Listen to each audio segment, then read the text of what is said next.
We're all family, not friends round here. We stay loyal to the end round here.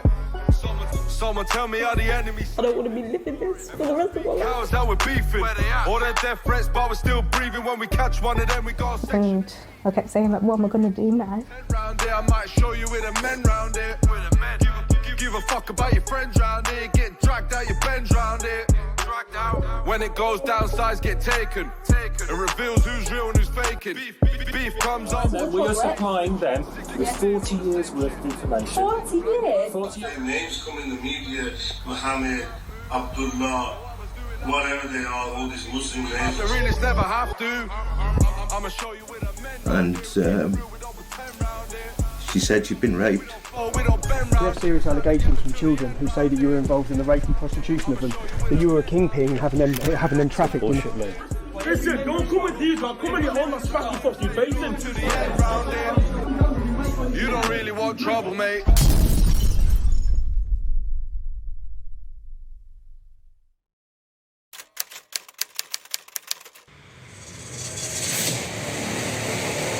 Well, let me call you.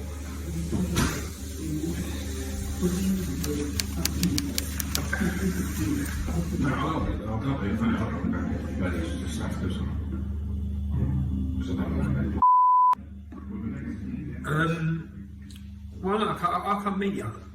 I've been in and out. Don't do anything stupid, huh?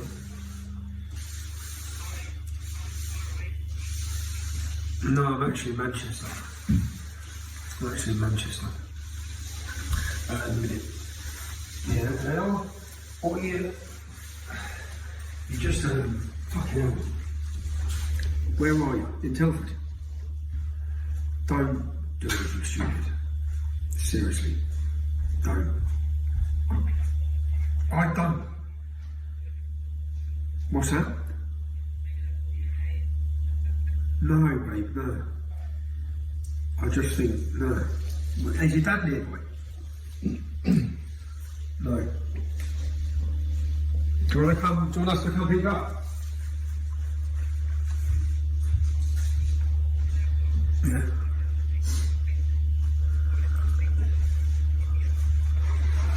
Come on.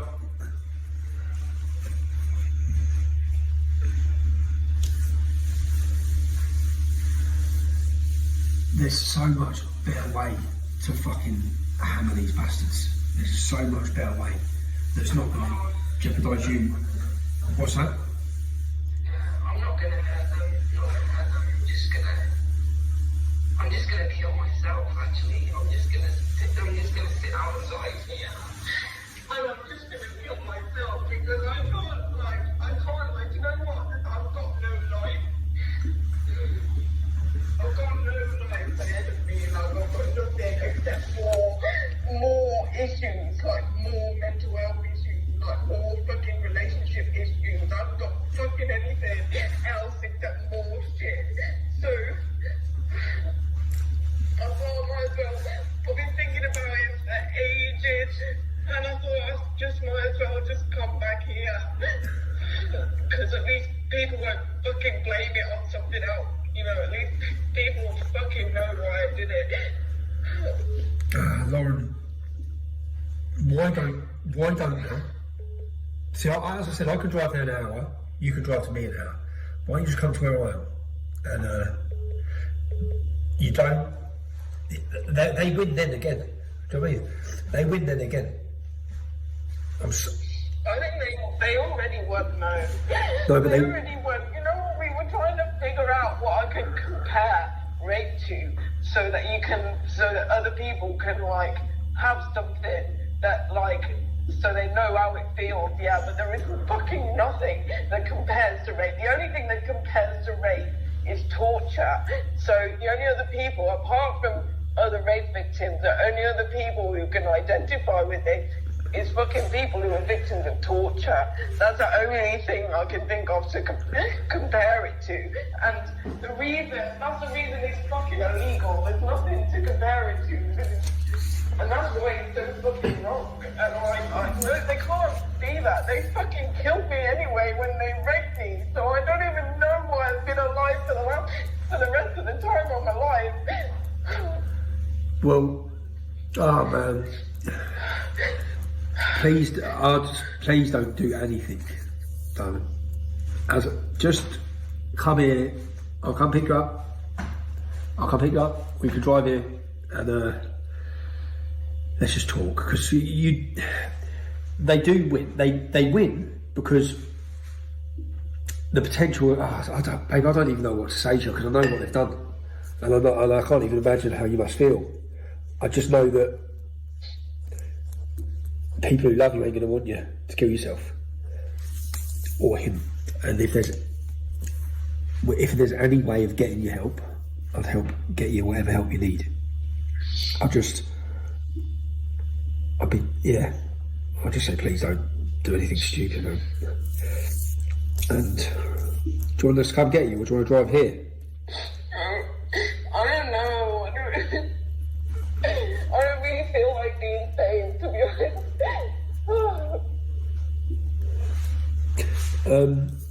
How far is your mum and dad? How far does your mum and dad live from where you are? My mum doesn't live that far away. Babe. Oh, I don't feel like going there. Come up here. We've got empty bedrooms. We're in a 5-bedroom house. There's an empty bedroom. You're welcome to come and stay here. And we'll talk. We just had a shit curry. But if you... Oh no, you can't have a shit curry. No, it was... You can't do that. Did you make it? No, if you bought it from somewhere, you're a fool. Oh, come here and make us a curry then. Come. No, I can't make one. Can't I?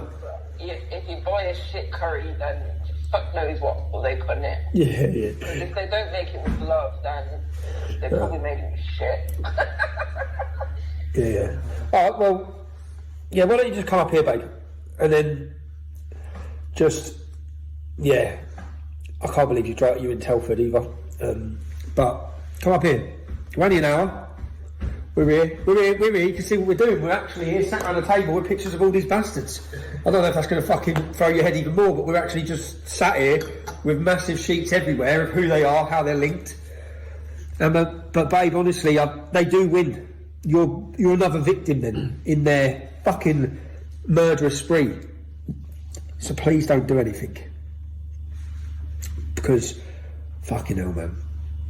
As soon as I heard that voicemail, I was like, what's wrong? Oh, my heart dropped. But you're totally welcome to come here.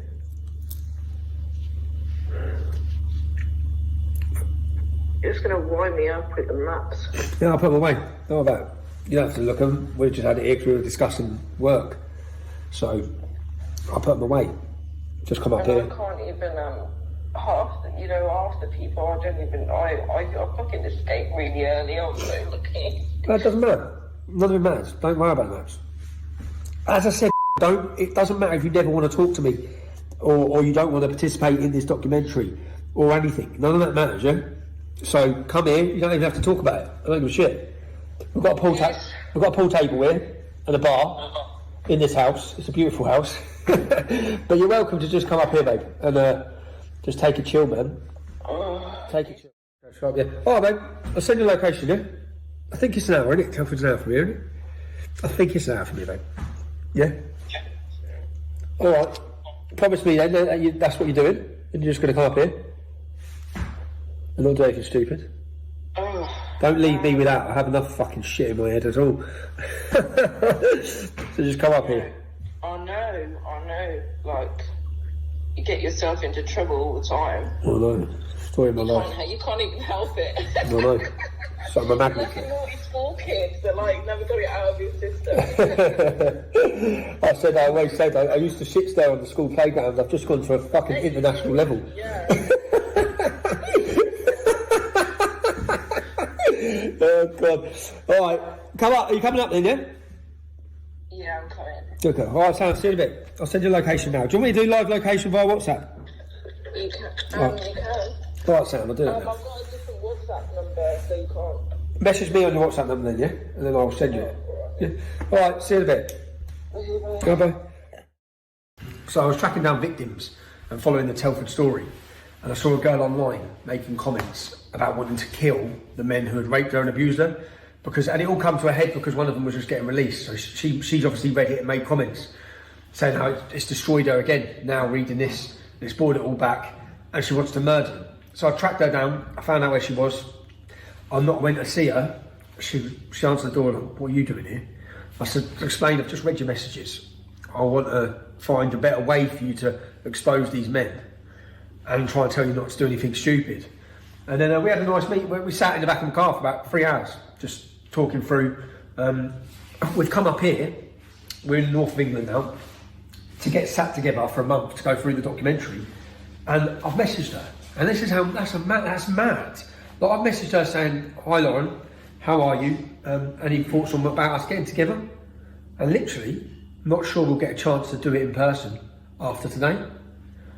I've then played a voice note from her. Hi Stephen. So I don't know if I'm going to be available after today. As you were texting me, I was on my way up, and I'm here now. So I'm just sitting outside somebody's house. After reading her messages, then it's like she's outside the house, she's going to kill him. So we rang her, but then madly, because she sent me a live location, she was parked in Telford. But you see all the years later, look at their lives. Look at her life. And then she's gone on to, okay, I won't kill him, I'm going to kill myself. She is now, see where she is, her live location. So, okay, she's on her way. She wasn't just sat there, she was in Wellington, the Muslim area of Telford. Now she's on her way here, so. She's an extraordinary woman, a woman whose life was destroyed by these men when she was just a girl. She's written an amazing book sharing her experience. It's called No Way Out by Kate Alicia. You can buy it on Amazon. Please go and buy it. And what you'll find when you read it is that one of her abusers was a man called Ahmed Nawaz. Ahmed Nawaz. Now, I want to go back to our interview with the survivor from episode 2 and pick up the story of another girl.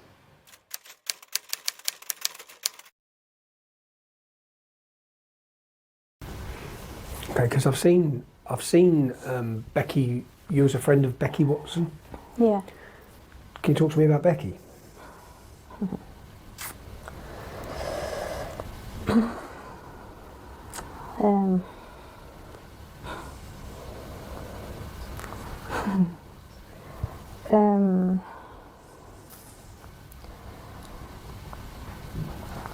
We lived near each other. This one day in particular, she'd gone missing and we was all looking for her. Anyway, she was drunk on the park. Some Asian lads had bought her some cider, so she got drunk, and when she got back home, her mum asked me and another girl if we could watch her while she went shopping. And I was sat in the front room with her. I'm 15 and she's only like about 10. And she's just sat in the chair opposite me, you know, like we are now. And I didn't say one word. My other mate was having a go at her, saying, you know, that she basically disgusted me for drinking and giving her like a hard time. But I didn't say a word. I just sat there and I just watched her. And you know when you look in someone's eyes and stuff and you can just see through their eyes. And she reminded me of me. But when, yeah.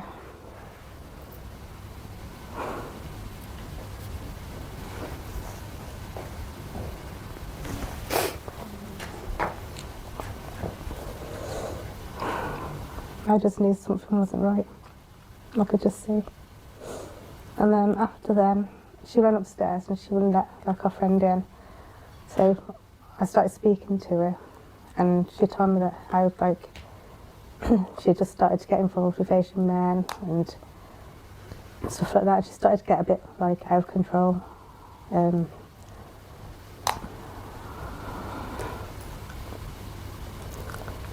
She was involved with men at the age of 10. When you say involved, what do you mean? she just started to hang around with him. She hadn't done anything then.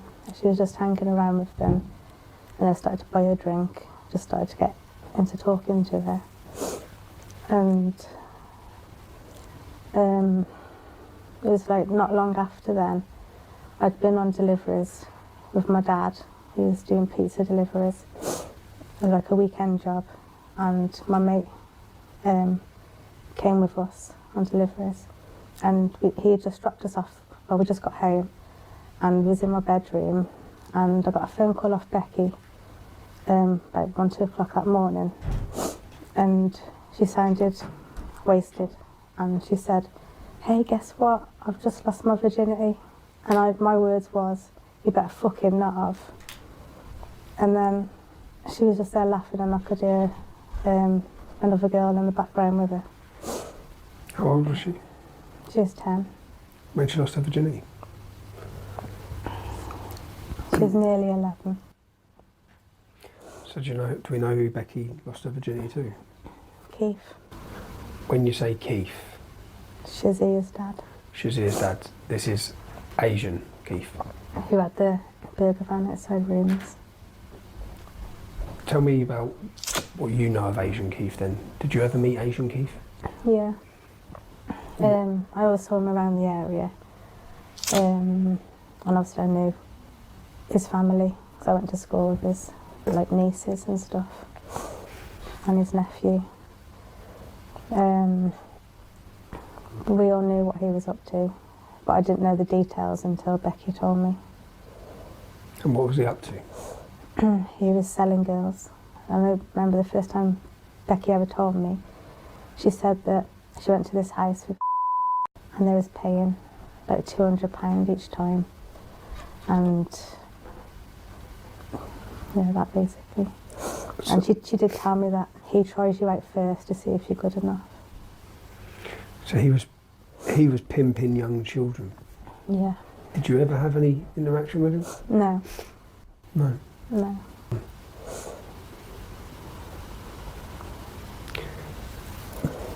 Tell me more about Becky Watson and what happened with Becky. Well, things got bad, obviously. Trying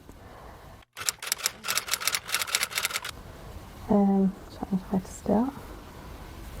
I started meeting her from school and things like that. So she did start hanging around with a few other girls her age. And then as time went on, trying to think how old I was. I think I was 16. Yeah, she had just turned, I'm trying to remember. I think she just turned 11, and then I had just turned 16. And I was in Regent Street. There's like a walkway to Wrekin College where the bridge is. I don't know if it's still there, but there was like a bridge. And I was there with Jibby and was drinking. And was waiting for Munchie to finish work. And I got a text on my phone off Becky saying help. So I said to her, "Where are you?" And she said, like at the house, but she had showed me this house near the Wrekin, like a few days before. So I just ran there. I don't even know how I got there. I just ran there. And if you go like round the back of this house, there's like a gate. You go through the gate into the back door. I went and then you're into the kitchen. And as I walked into the kitchen, straight in front of me, there's like a front room. And yeah, that's when I saw what was happening to her. What was happening? She was being raped by knife point. There's like a mat on the floor. And she was just lying on the floor. And who was raping her? I don't know who he was. He was just this like muscly man. He had like really dark, obviously dark hair, but it's like quite thick on top. And he had a really deep voice. Was he on his own in there with her? Yeah. What happened then? I was just screaming to get off her.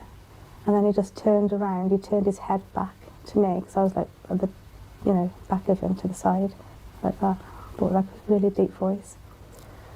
And I panicked and I just ran into the kitchen and I got a knife and stabbed him in the back. And then I just screamed at Becky to run. And we just ran. And I phoned a couple of lads I know from Birmingham, because I just thought we needed to get out of Telford. And I asked if they could come and get us, and they come and picked us up. And they took us to Birmingham. But then Keith was ringing Becky up, going mad, and said that I'd killed the man. So then, obviously, I got scared thinking I'm going to jail and things. And Becky said she'd take the blame because she was younger. But I said, no way. And then it's silly, but we performed like a ceremony thing where you slash your hands and rub them together and you become blood sisters.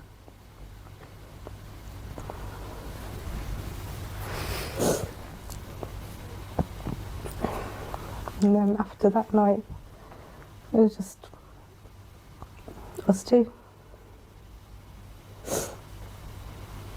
So like a few months later after that, I had something in my head, I wanted to go back to that house. But we went the front way, not the back way. There's like a grass bit and a tree, and we was there watching the house. And all I saw was Keith and that man and two girls walking in. Keith was walking with the man that he said you'd killed? Because he said that he was going to go to the police if we didn't do what he said after that. So he used that situation to get you to do whatever he wanted because you were scared? But I said that Becky wasn't doing nothing, I'd do it all. But then some men would say that they wanted Becky because she was younger and fresher. And then I just have to turn around and say, yeah, but I'm more experienced, take me.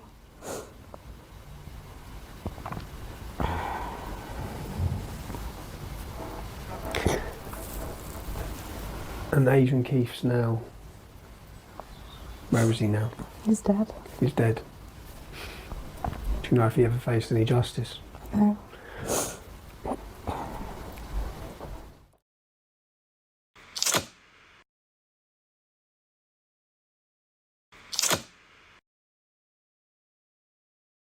Becky Watson, raped by Asian Keith when she was 10, or maybe when she was 12. We've been given different accounts. She was passed around between men, raped at knife point. Asian Keith died in 2015, aged 61, without ever facing justice. What happened next to Becky? Becky was killed by a man called Ahmed Nawaz. Tell me what happened. How did Becky die? Well, she'd rang me. I was at home giving my mum a massage, and she rang me up one night and she said that her mum had hid the fags, so can I bring her a fag? And I said, yeah, I'll be about 15-20 minutes. So I went down to she said to meet me at the youth club on Martin Drive, Brooklands. So I went down there, and as I got there, just literally got there, Ahmed Nawaz pulled up in his car, and the youth worker, Juanita, I always remember her name, she was stood there, and then I just put my back away to Ahmed, and I said to her, don't let me go over, keep me here. And she was like, all right, but she was like looking over my head at Becky and another girl called Kerry, talking to him. And then all of a sudden, all I heard was Becky say, but you're not, he said something like, you're not having your phone back, and he took her phone off her. And then she got on the car bonnet, like sat sideways, and she said, oh, you're not going then. And then that's when we all started looking, thinking, what's happening, what's going on. And then all of a sudden he started revving his car, trying to like scare her. And then he drove off with her on the car. But there's like, when you're looking up, it's like on a bend, and I just kept thinking, nah, she's gonna walk in a minute, I'm gonna see her coming back. But as Becky was driving off, she was trying to like grab onto the bonnet, somewhere to hold. And she just, all I got is that image of my head of her looking at me, you know, like saying my name. And you know, as it goes off in the distance and you can't hear. And then next thing I know, all I saw was blue flashing lights, like from up, you know, in the distance. And I just ran there, and all I saw was Becky on the floor, and then Ahmed was leaning over her. And then I got a lift to the hospital, and I went there, and that's when we got told that she was brain dead. She was 13. And then after that night, I went missing all that night because I got like really upset, and I kept saying like, what am I going to do now?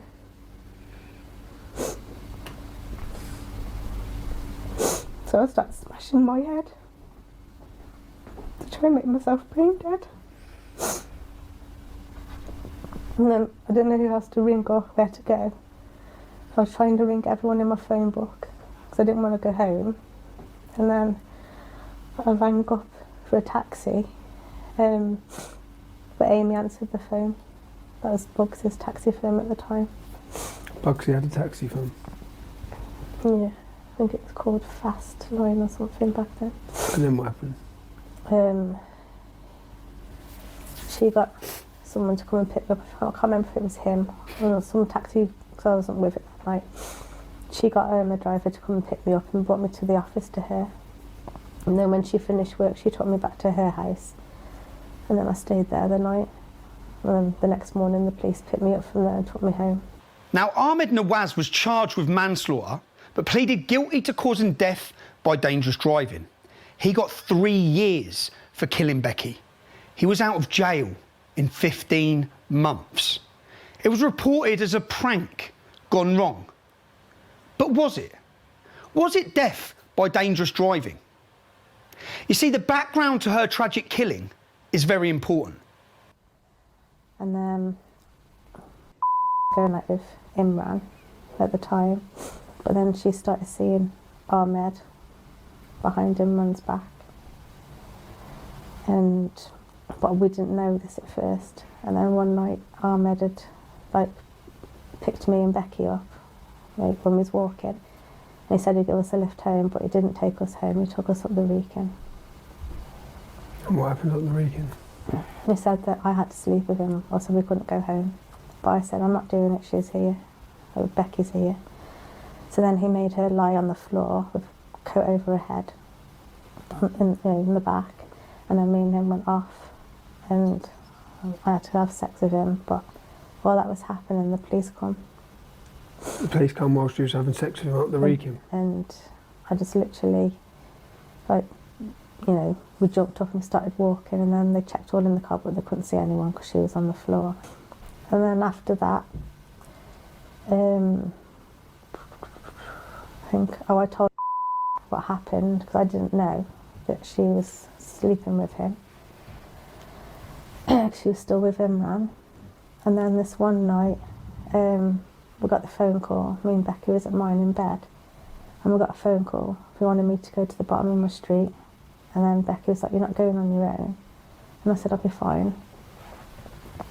So I went to the bottom of the street, and he just went, "Get in the car now." So I sat in the front, and Becky got in the back with Michelle and Sam, and he drove to the Brooklands, to the back of the shops in the car park, and he went, "Get out now." So I got out, and I thought, he's going to beat me up or something now. And then he pushed me against the wall. He was in front of me. And then he just grabbed me by my head and threw me onto my knees. And then he basically stuck his penis in my mouth and wouldn't let go of me.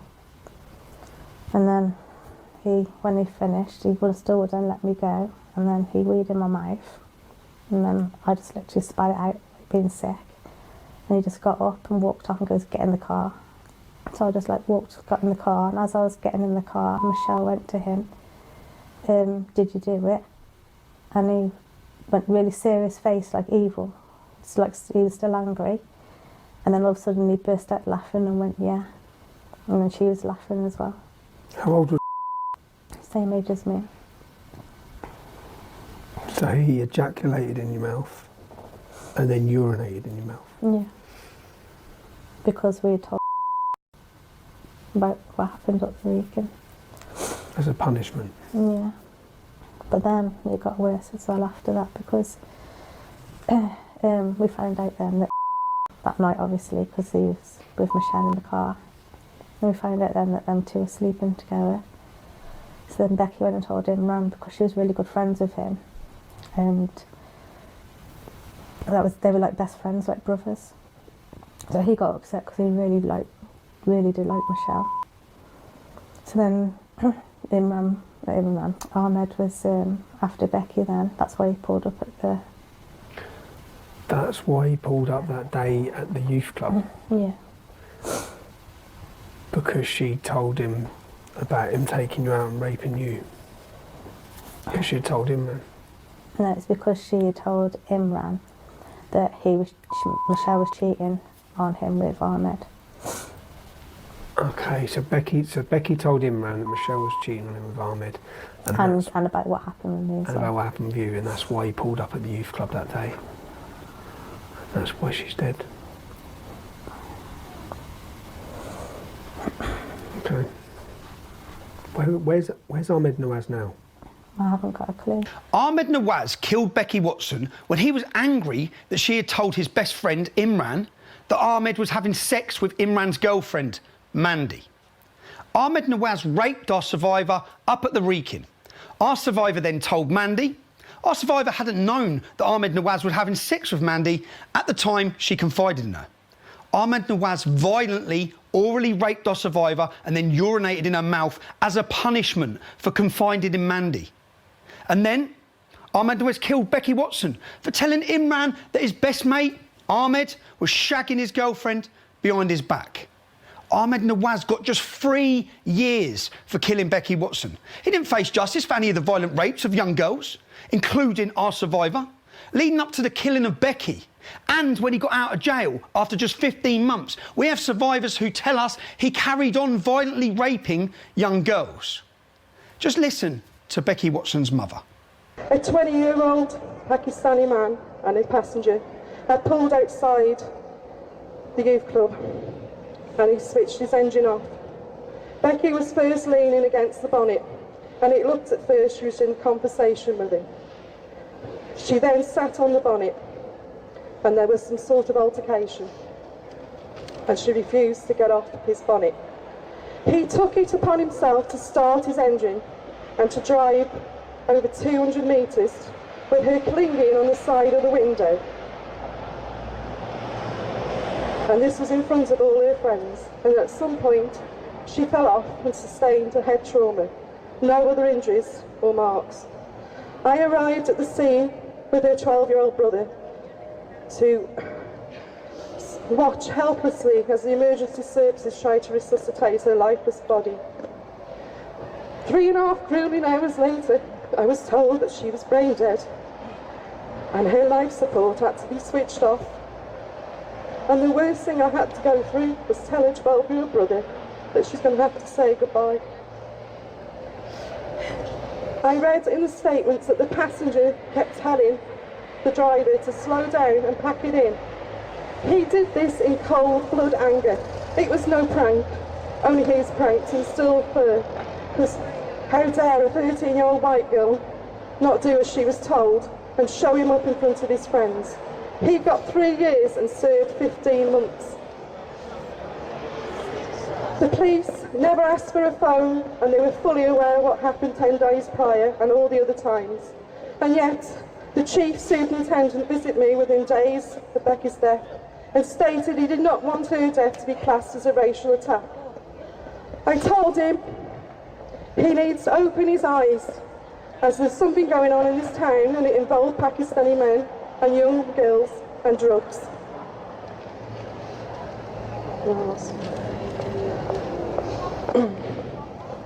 I never got to know Becky's full extent of her abuse. That chance was taken away. But the police confirmed in 2015, after a 3-year investigation following the Operation Chalice in Telford, that Becky was groomed at 11. And they have evidence on at least 2 occasions that she was trafficked to Birmingham and Manchester.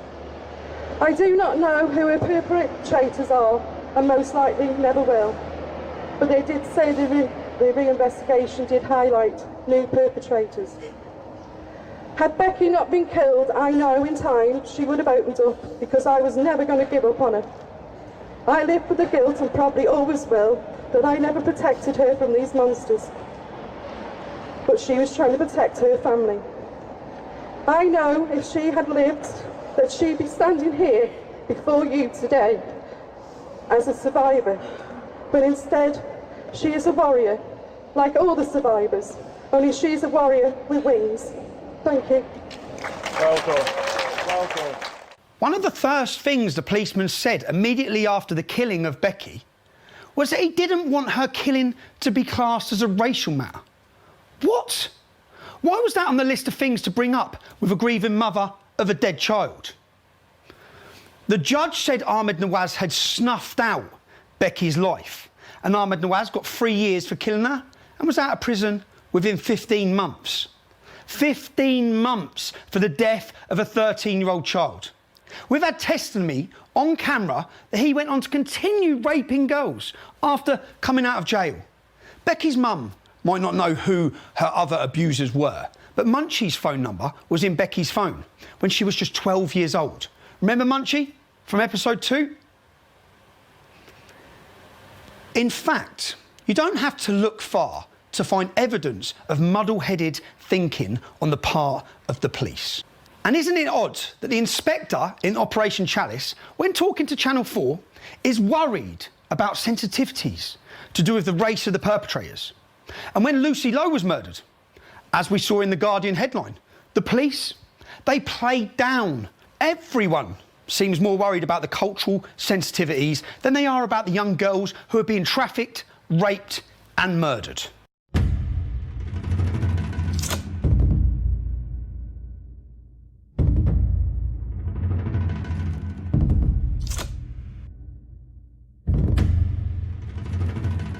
So what did Telford Chief Superintendent Tom Harding have to say in 2018 about what's been happening on his patch? Oh, that's not good. Not good at all. He said that the sex crime claims were sensationalised, and a memo was sent around the police, saying most of the sex with these little children was consensual. You know, the 10, 11, 12-year-olds. Consensual sex, Tom? Not really, mate.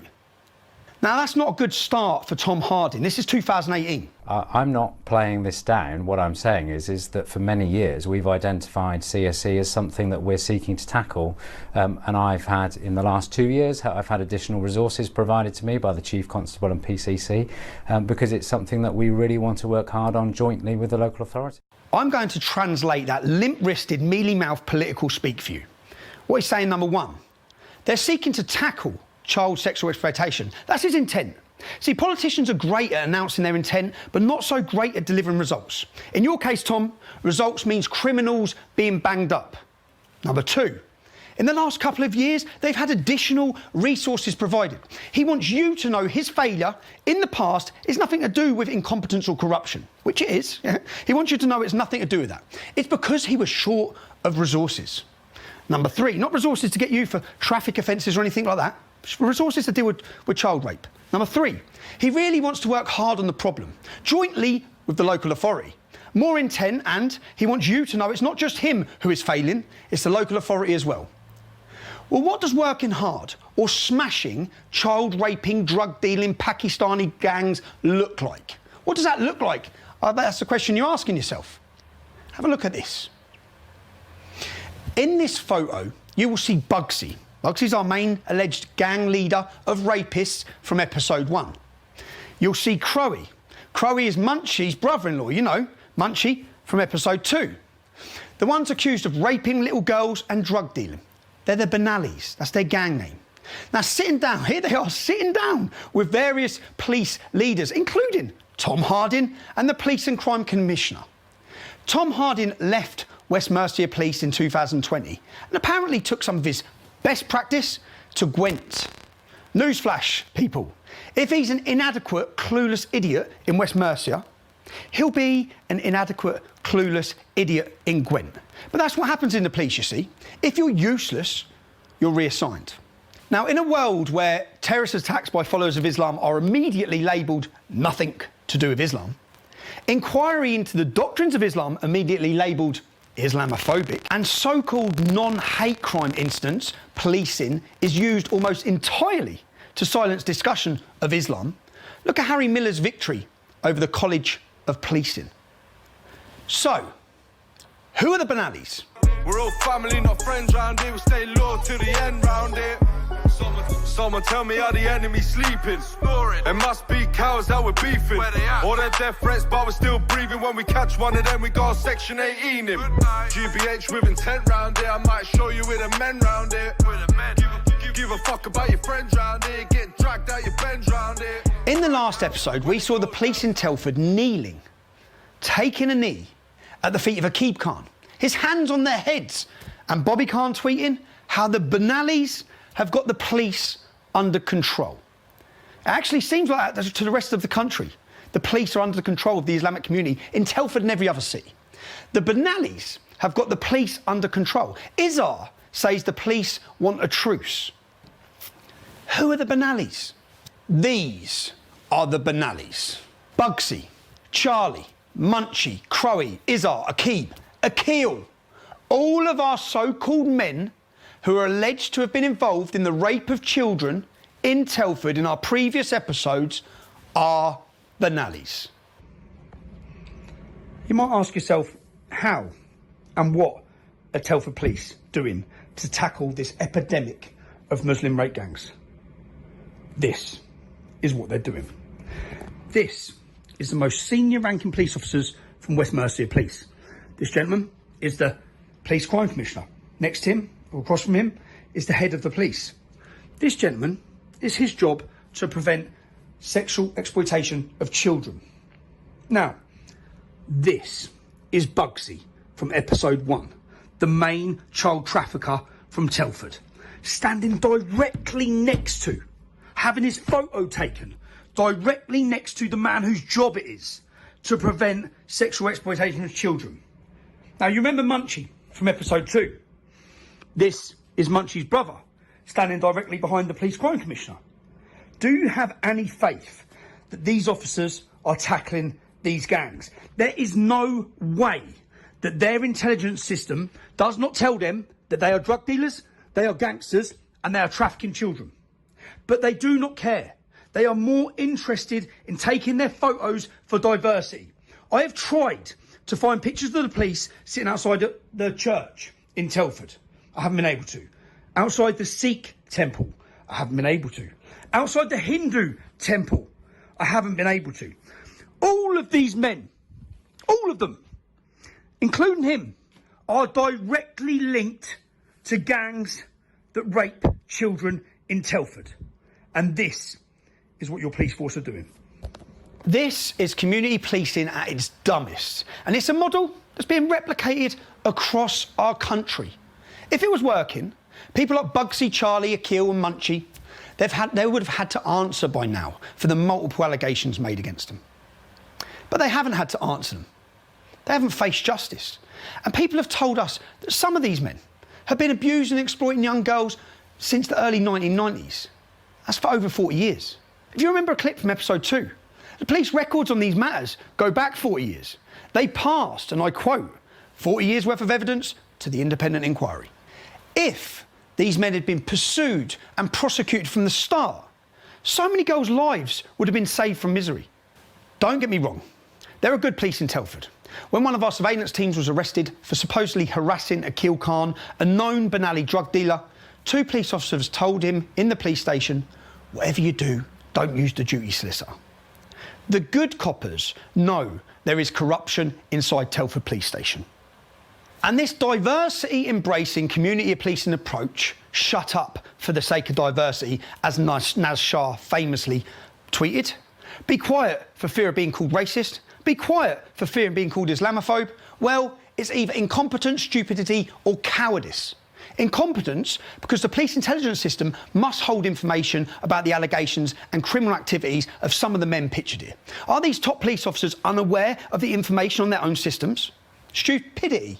Because if these top police officers know of the criminal activities and the allegations against some of the men, are they really so stupid that they think cozying up for photos is an effective approach smashing gang-related crime in Telford? And cowardice.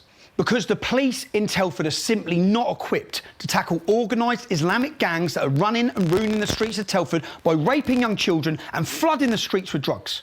So the Telford police are frightened and incapable of confronting this evil. And if the police are frightened, the streets are lawless. God help every one of us if the police are frightened. And we're told Telford police are demoralised. I'll tell you what isn't good for morale.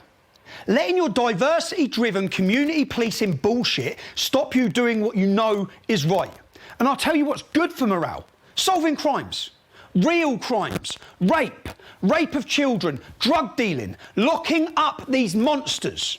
That advice is for free, guys. And for the Home Office, you need to get a grip of this. Because it's not just Telford, and it's only going to get worse, as gangs are grounded in an ideology that doesn't recognise English law and democracy. Gangs protected under the shelter of your diversity rainbows. As they expand into the power vacuum created by your limp policing. Your policing paralysed by suicide cultural sensitivities. Well, we can't speak to Becky Watson, because Ahmed Nawaz killed her. But before we go and knock on anyone's door, let's listen to another of Ahmed's victims.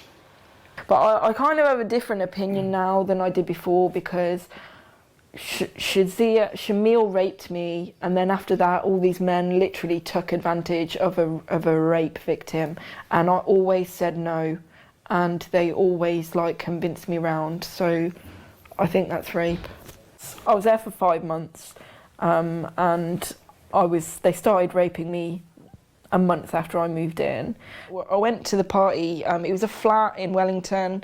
There was about five of the men there, and there was 2 other women that were older than me, and they were both very drunk. And then there was a guy who I thought was a white guy, but that was Dave Vasardi, so he was mixed race. I have said since that I actually wish that I was drunk, because it wouldn't have hurt so much if I was drunk. More warning signs.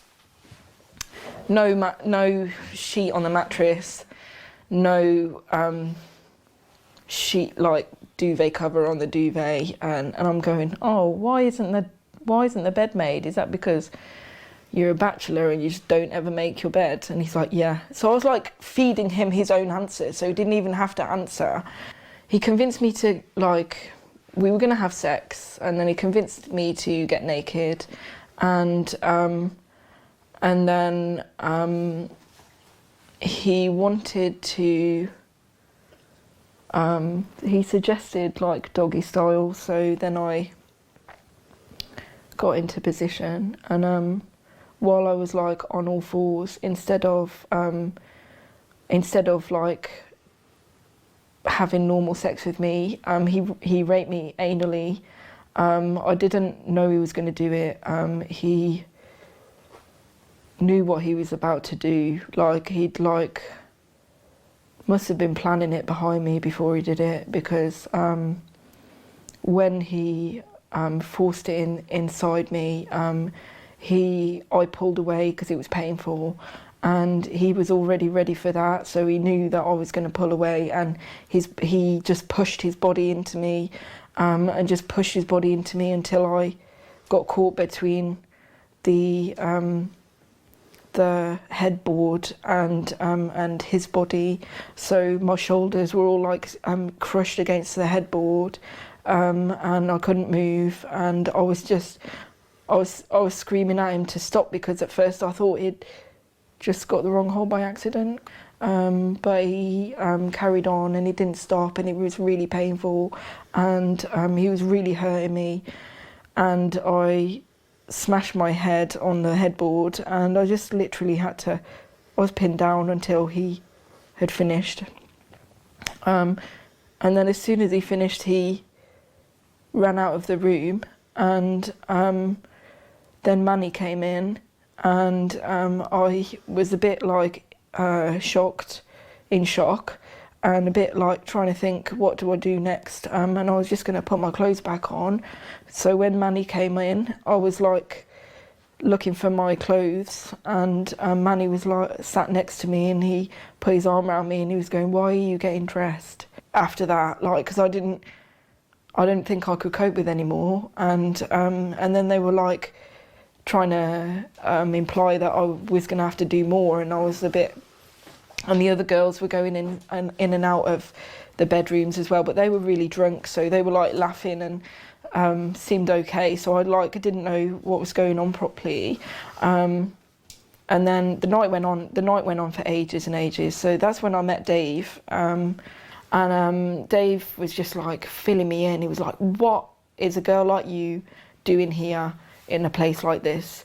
This is where, like, do you know what Ahmed does? Ahmed finds these girls on the street. He just picks up random girls on the street, chats up random girls on the street, and brings them to this party to have sex. So it's their fault, it's the girl's fault, because they came to a party with somebody that they just met. So yeah, Dave was definitely on Ahmed's side, but he was just surprised that a girl like me was there, because from what he knew about me, I wasn't an idiot. So why did I get in the car with Ahmed? Like, the girls that normally get into the car with Ahmed are stupid girls, you know. So I think he was thinking along that line. So he told me that Ahmed brings these girls to the party, gets them drunk, and then has sex with them. But the way that Dave described it to me, it was definitely rape. So he told me that Ahmed, so he was telling me stories, and he was laughing and joking about it when he said it. He was saying, like, girls come out of the room screaming and crying. So he was describing some really disturbing things to me. He said that Ahmed always rapes them anally, and brings the blood, always wears a condom, and brings out the condom to show to his friends in the at the party afterwards. And but Ahmed wanted to know that he'd rape me, so he'd say things like, in reply to that, he'd be like, oh yeah, well, it was really turning me on when you were screaming for me to stop. He had invited everybody into the room, all the men into the room, while I was naked in bed, and I was really embarrassed, and I felt like trapped under the covers because I was in a state of shock anyway after being raped by him, and I was kind of I felt like I couldn't get out of the bed because I was naked otherwise, so like I felt trapped in the bed, but nothing happened at that point. But I didn't realise like how normal that was for them. I wasn't expecting it, and I didn't know how to deal with it. So when Dave was like telling me he knew me and telling me that things about Ahmed and stuff, then I thought Dave would help me. So I sat next to him the whole time, and I wouldn't let anyone else talk to me. And he said he was going to take me home. So I got a bit excited about that. And because the thing is, I was going to escape anyway, but when he offered to take me home, I thought that was a better solution. I was going to leave. I thought we got up to go, and I thought we were going, but he just took me into one of the other rooms, and I was so disappointed.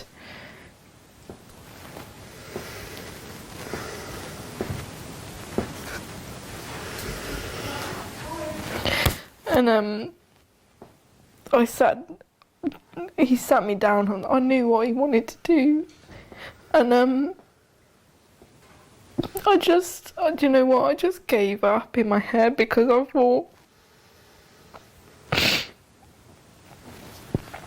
I just wanted to go home, and then so he just sat me on the bed and laid me down, and like literally I was like a statue, because I just wouldn't move unless I couldn't say no, but I just let him put me how he wanted me. And then I can't even say that we had sex, because he had sex with me, and I don't know, he's just one of those guys that would never comes, and he just had sex with me for ages, and I was just like, he probably wouldn't come because I was like I was just like a stone cold zombie underneath him. He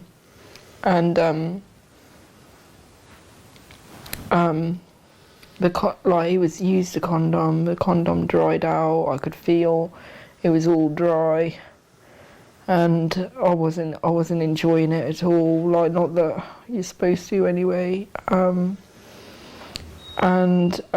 It was hurting and it was itching and it was horrible and it wouldn't finish, and you know, it started getting light outside.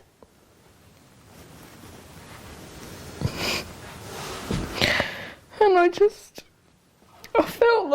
felt dead inside, honestly, because like, who would even put up with that? Like, there's no point to it. Like, I couldn't even say anything. I couldn't even complain.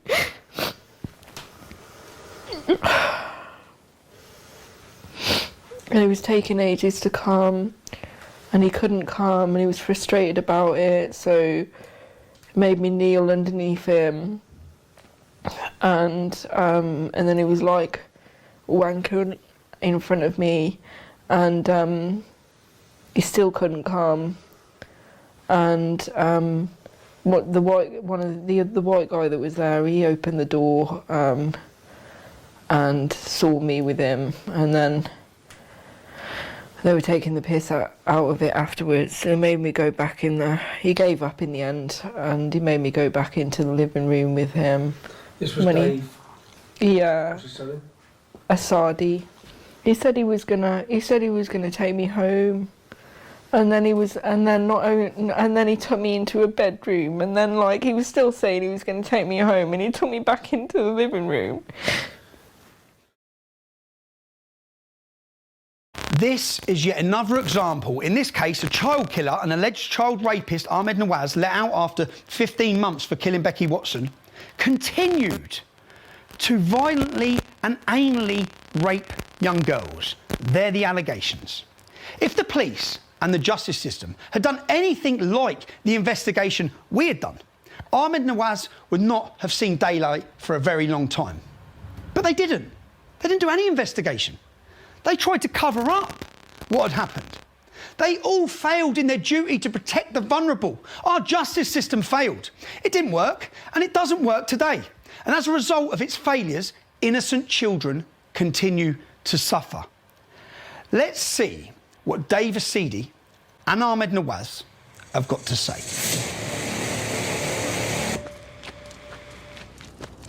Dave? Mate, I'm wondering if you can help me with some allegations about an old associate of yours called Ahmed. God, can you stop filming me, please? I'm on about an old associate of yours called Ahmed, mate. God, I've seen your shit, mate, on the telly, yeah? So I want to ask you about an old associate. Yeah, I know that name, yeah. Yeah, you used to attend parties. Parties. You was at houses with Ahmed Nawaz. You was at houses with him. Can you stop filming me, please? Yeah, you was at houses. Mate, I just want to see if you've got nothing to hide, you answer the questions. You know Ahmed. What was your relationship with Ahmed? I know of him, yes. Can I show you this? Can you just stop for a sec so I can show you this, yeah? Yes. Can you stop filming me, please? Yeah. Stop, please. Look, can you watch this? Can you watch this? Why is he filming me? Can you watch this? Listen. Listen to it. Get round the front. Can you stop filming me, listen please? to it. Right, ready? Do you want to listen to it, mate? Because your response is needed. Your response is needed. Wait, just stop. I choose to participate in... Can you stop filming me, Do you want to listen to what the girl's got to say? She's talking about you. She's talking about you. She's talking about you. So should we listen to what? Do you want to listen to what she's got to say? Just stop and listen to what she's got to say. Would help me, so I sat next to him. So she's just been anally raped by Ahmed in a house. Anyone else talk to That's me? bad. That's real bad stuff, mate. Then you've sat down next to her. You said you're going to take her home. I got a bit excited about that. You said you was going to take her home from this house after she got raped. Yeah, that probably... I don't know who's been raped and who's not. But do you remember her at the house? And you said you were going to take her home? I recalled her face, yeah? You recall her face, yeah? Yeah. Well, carry on listening. Sorry, were you going to say something? Oh, God. Carry on listening, because you're a witness to what happened. Just stop. Stop for a sec. Stop. Just stop for a sec. I don't want to be filmed. No, just stop for a sec. Okay, well, look. Stop fucking filming me. Listen to what she says. Listen to what she says. I was like... She was excited because you were going to take her home. Okay. So disappointed. But then what? Listen. You recognise her, didn't you? Yeah, yeah, I do You recognise do her. recognise her? And he sat me down on. I knew what he wanted to do. Me? She's on about me, yeah? In one of these parties with Ahmed Nawaz? Well, I've never been to any parties. You just said you recognise her and you're aware of Ahmed. Yeah, I do. I know who she is, yeah. I remember her, yeah. You do remember? Yeah. And Simple question then, Dave. Did you rape her after Ahmed Nawaz raped her? No, sir. No sat me way. on the bed and laid me That's down, fucking and like bullshit. literally, I was like. Was you at this party? Was you at a house with her? I've never been at any party. Was you at, not a party, a house where Ahmed Nawaz was raping girls? No. Your comments were that he takes girls there regularly. My comments? Put me how he wanted Yeah, me. yeah, You know Charlie? He's present in this house as well. Is he? Okay. I don't know. He's just one To of be those honest, guys He wanted to rape her. You didn't let him rape her. I don't listen. But he wanted to rape her. that had sex with me for ages. Look, listen. It seems like you had a problem ejaculating. I had a problem ejaculating. Ejaculating. I was just like a stone cold zombie underneath him. Go away now. Like I've had. What was your relationship with Ahmed then? Ahmed, relationship. We have no relationship. What were these house gatherings about where girls were taken in and out of rooms and raped? I don't fucking know. You don't know? Well, Charlie was there. You know Charlie? To be honest. You know Charlie because Charlie's cousin is the main rapist and their family were the main rapists from this town. Okay. Well, His uncle Keith, Asian Keith, was now him and his You sons. should go and probably speak to them. I'm going speaking to anyone who've got allegations against, and you're one of those people, Dave. You know, it started getting light. What do you have to say? Nothing. Well, look at her. Look at the pain in her face. Look, she's crying. Yeah. I feel deeply for her and traumatic experience, but unfortunately, it's got nothing to do with me. So can you stop fucking filming me, please? Why would she be saying that you were there? Why would she be saying that you've raped her? Explain that. Very clear. She knows you. Dave Asidi. That's you. Righto. You were in this house. So what you're saying is I've got raping people. I'm not saying. I'm saying that there's girls. You was at a house, which you recognise her from the house. You've already said that. Yeah, I recognise the face. You recognise her from the house. Okay. Yeah. You were present with Charlie. Yeah. Charlie's cousin and family are the main Pakistani rape gang from this town. You know Ahmed. I don't think so, mate. What don't you think? They're the main rapists. Asian Keith. And his sons. Unfortunately, it's got nothing to do with me. He made me go back into the living room. So why would this girl name you? Why? Were you in these houses? Yeah, listen, I've sorted this out with the police.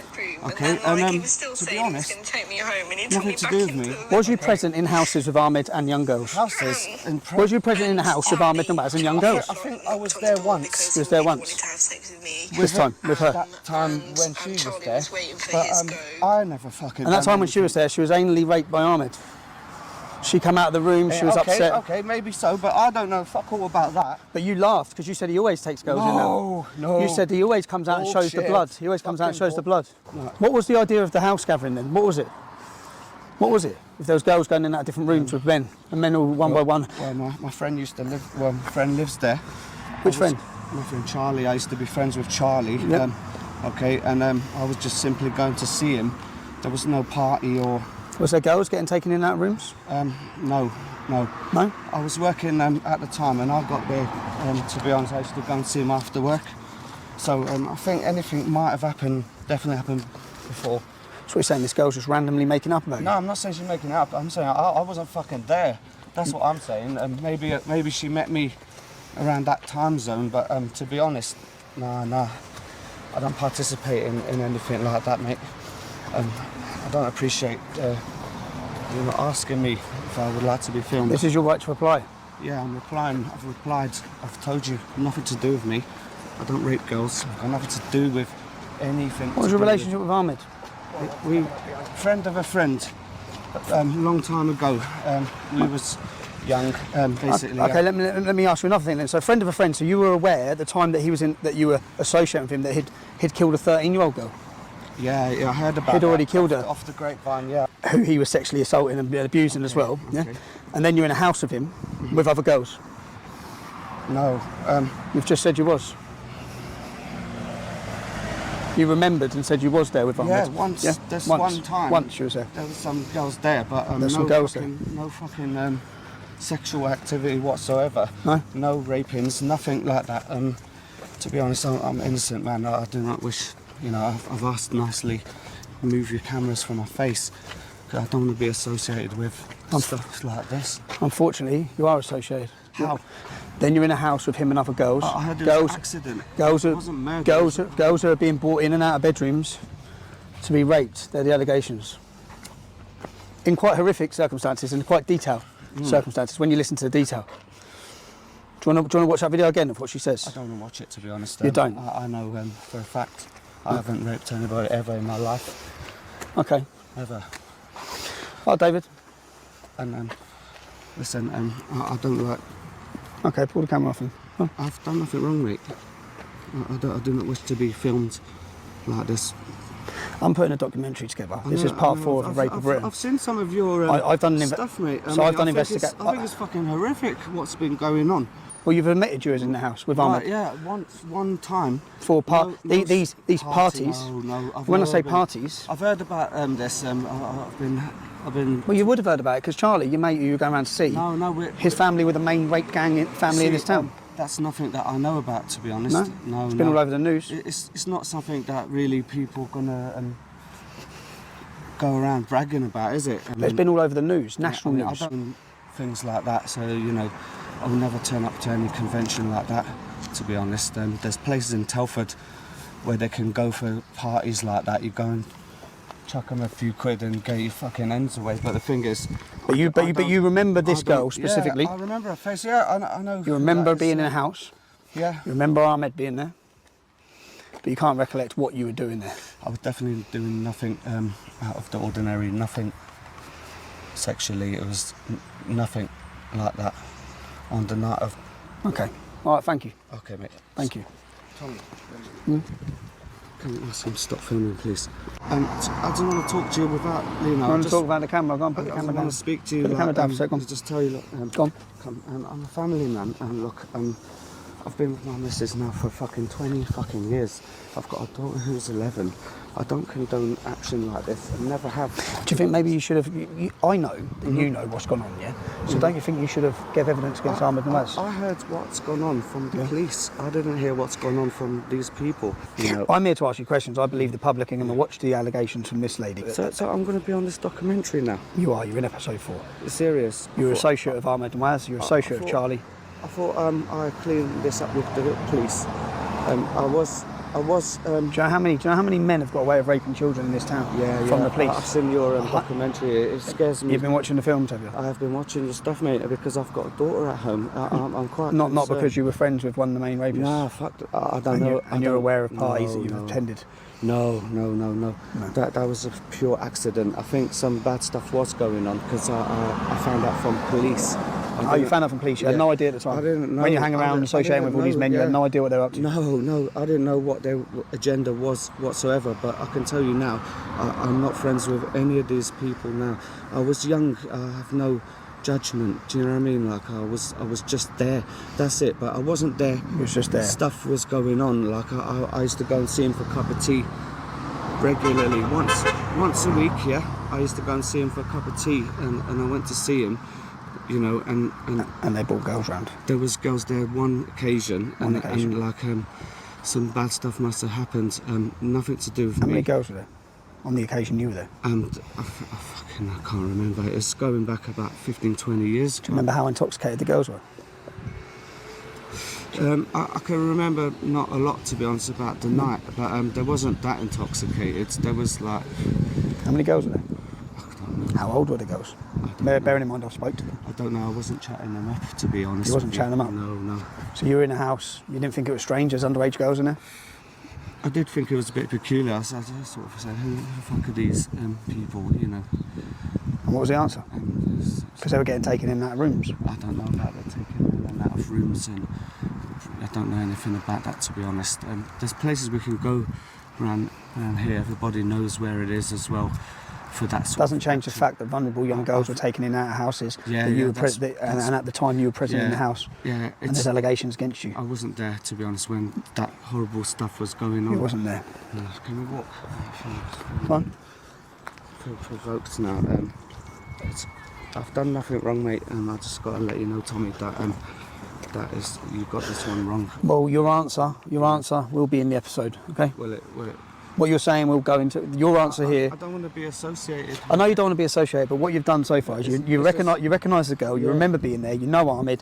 You know their cousins are rapists, and you know that young girls were being taken in and out of rooms at a house that you were present at, and you were a bit confused about it. Yeah, because I got into a bit of trouble over that stuff that night, and then thing. What trouble did you get into over that?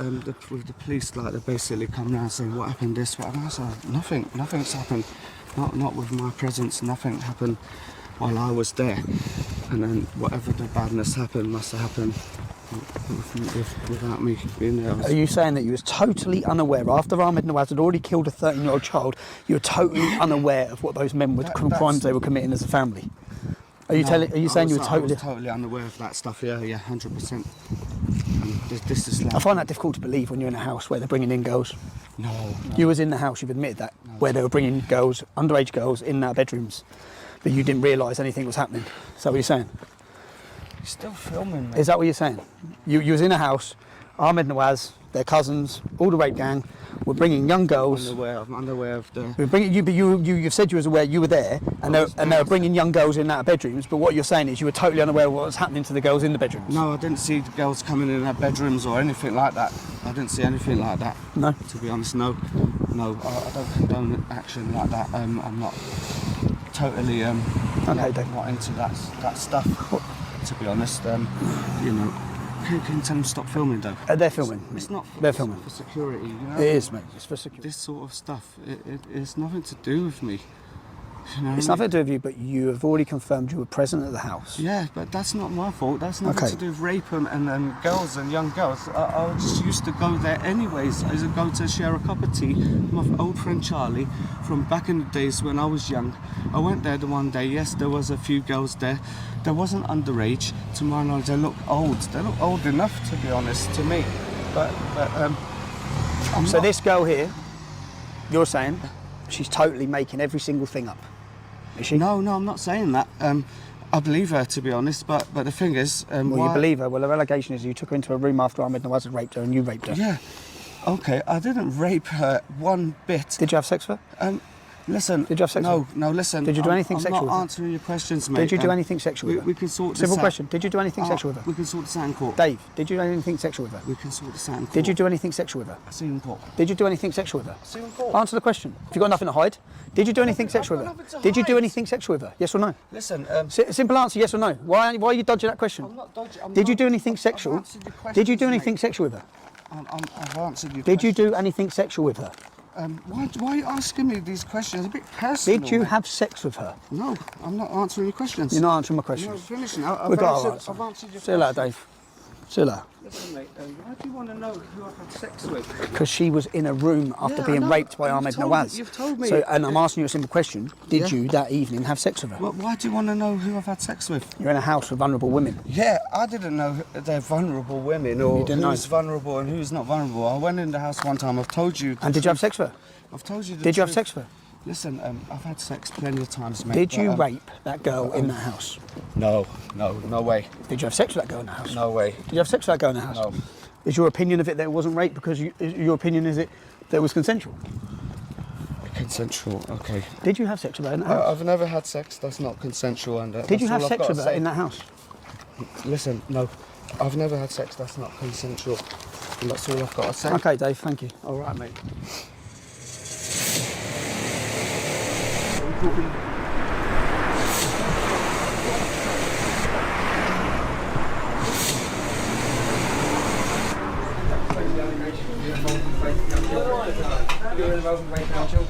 Killed Becky Watson because she was angry with her for repeating that you had raped in man's girlfriend.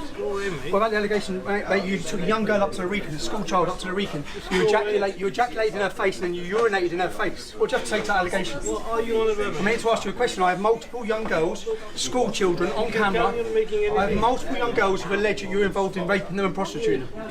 Even after coming out of jail after the Becky Watson, you continue to anally rape children. Your thing was anal, wasn't it? What are you on about? I have multiple young children who name you, who did not know each other. You're involved in the prostitution of raping young children. How many people in here know that this man is a 13-year-old child? How many people, unsuspecting people, are sitting in these businesses, eating food in your premises, and they don't know the serious allegations that are put against you, Ahmed? What do you have to say? Tell me what you have to say. How many people here know that there are allegations against you for anal rape of children? You took a young girl up into the woods and you urinated in her face. That's the allegation. What do you have to say? You're just making things up. You're going to see the videos of all of these victims. You can carry on. You're racist. Okay. And you know racist. You're just making things up. Actually, Ahmed, you are the racist because you are the man. You are making things up. Actually, Ahmed, you are the racist because the girls tell us you call them dirty gullah. Is that right? Dirty gullah, white slags. That's the term you use to refer to these children. What do you have to say? Okay, so how long did you serve in jail for the murder of Becky Watson? 15 months.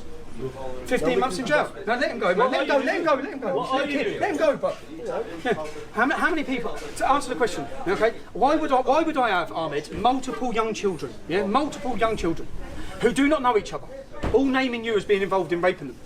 Excuse me, please. Do you think this is the right thing? Is the right time to?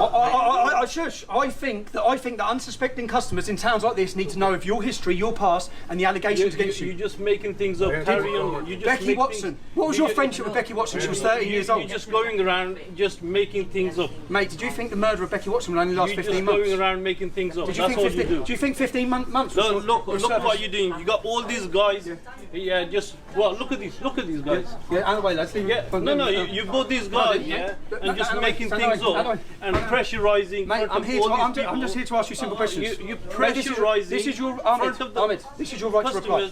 This is your right to reply. Can I ask you one question? You can ask me one question. No, go on, boss. Go on. Do you think this is the right time to just comment? Mate, I need to ask him questions. No, you're not listening to what I said.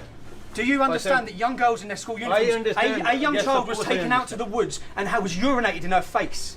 I don't think there's a right time to ask these questions or a right case. You're just making things up. No, I'm not making things up. You're going to see the allegations after girl after girl after girl. But the police, they come to arrest me, you're just making things up. So you think because all of you got away with it? 50, we all got away with it. Did you kill Becky Watson? What are you on about? She's dead. You just carry on. She's not here anymore, bruv. Her mum and dad will never see her again, mate. Her mum and dad will never see her again.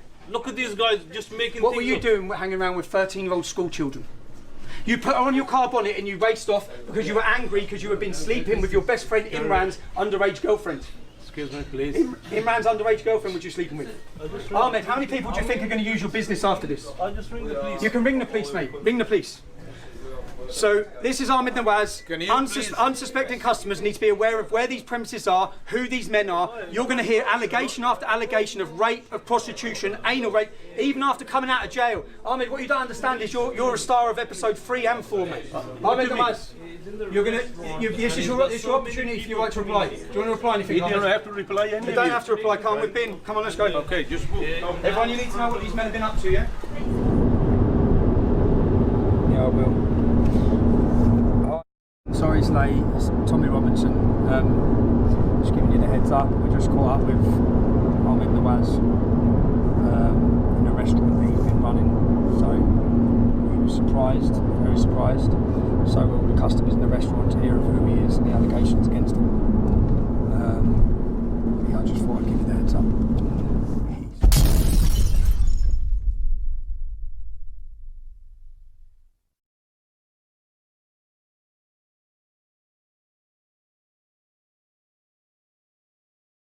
This is an expose of an organisation called Hope Not Hate.